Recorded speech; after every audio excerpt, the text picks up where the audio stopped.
Welcome back. This session is all about importing packages into inventory. So let's go do our first package import.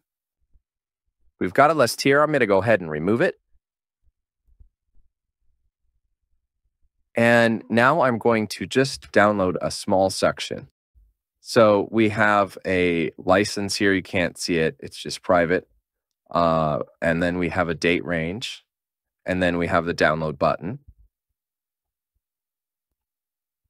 And after a few seconds, that will download the full list.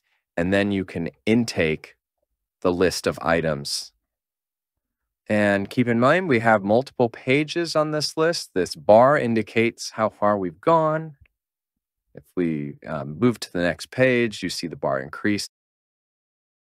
Now, we will go ahead and open up this first item, garlic breath.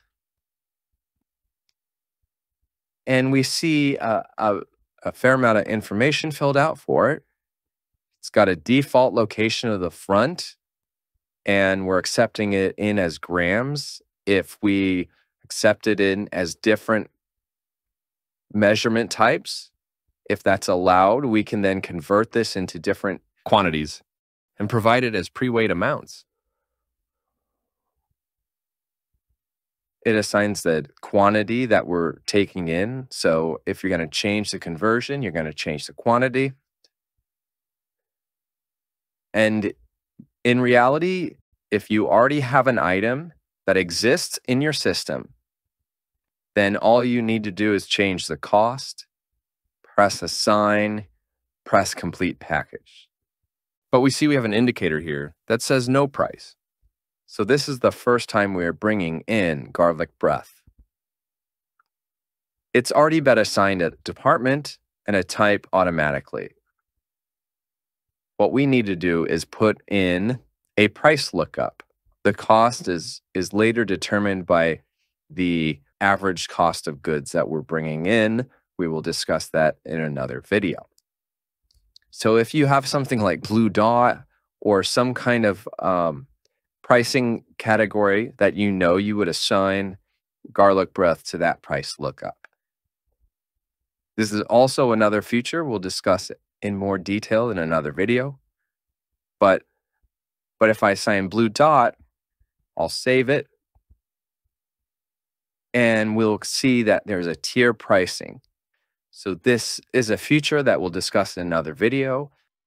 Get out of here, we'll get out of here. And we'll get out of here. And now we see that the garlic breath does not have that alert for no price. We can input a cost per gram. We can complete the package. And we see that garlic breath is removed from the list. Receiving each items is very similar. We'll just press intake. We also need to put in a cost. We also need to put in a price for this item because it's a brand new item. Here, instead of just relying on a price lookup, we can put in a singular price because this item doesn't use that sophisticated price structure. Then we see that the price request is gone. We'll put in the cost. We'll press complete package. Now let's move over to inventory.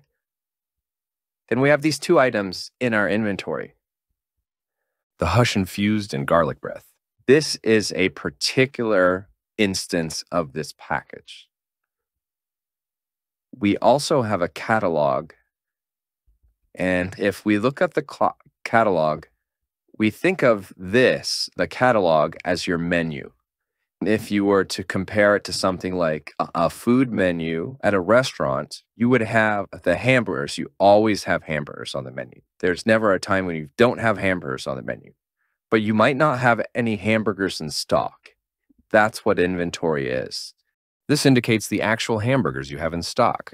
You might have one row of garlic breath. The next time you bring in more, you might have another row of garlic breath. And so every time you sell garlic breath, you're selling it from a particular row of garlic breath. This count here, there might be another row of 80, and you'd have a total count of 160. So your catalog gives you the summary total of your inventory. let's go back to the inventory. If we happen to delete this item, we're deleting from inventory. And we go to catalog, we'll see that we still have garlic breath, but we now have a counted 0. Anytime we affect the inventory, either through a sale or going into inventory and deleting it, we're going to be updating the total count of garlic breath in our system. If we didn't need to delete that, or if we did mean to delete it and then we wanted to re-import it, we don't have to reset and download again. We can look at our imported. And so this is going to show us both the imported items that we just did. We can pull this back up. We can uncheck this. It takes the item off of this list, and then it inputs it back into the unimported list. And we can import it again. So now we're going to change up things a little bit. What you might not have noticed is that the SKUs that are associated with this item are unique SKUs. This is type 1 inventory. This is when we would be relabeling all of the items that we're bringing in to a new label. And that means we'd have to print out 20 labels and affix them to these items. This works really well when you're doing multiple locations of your inventory. Say you are keeping inventory for specific bud tenders and you want to have a location, the location here, say bud tender station 1, 2, 3, or if you want to keep a front and a back location, that is a good purpose for why you might want to have a relabeling system. If you want to take in your items and retain just the METRC label, then we just do what we just did right there. We go to the user, we go to preferences, and we enable use METRC label for inventory. Now, when you intake those products, it's going to use the original label. So we're going to go ahead and delete this.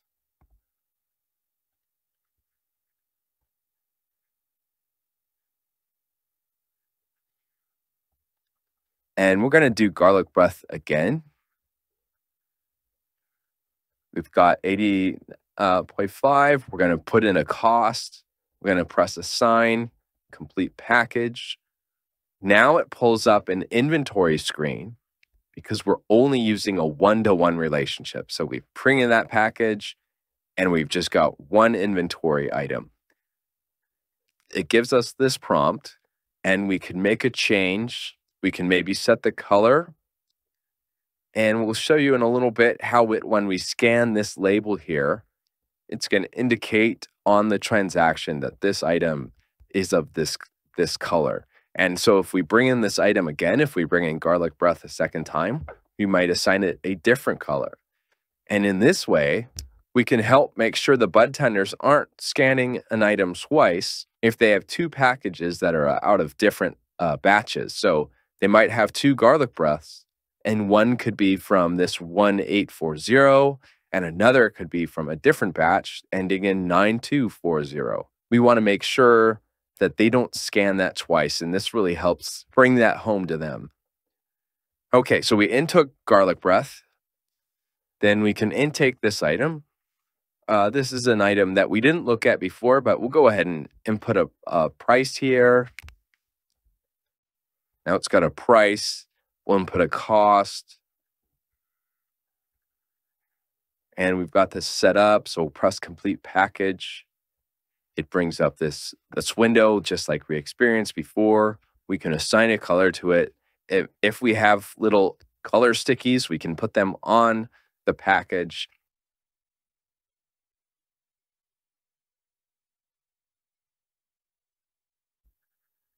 The item is removed from the list. They are now both in the inventory section.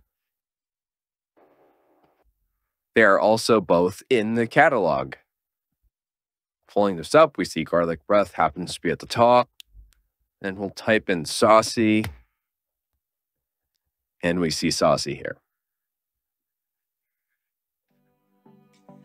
This completes Intake Fundamentals. If you have any questions, leave a comment below or email support@pointlesspos.com.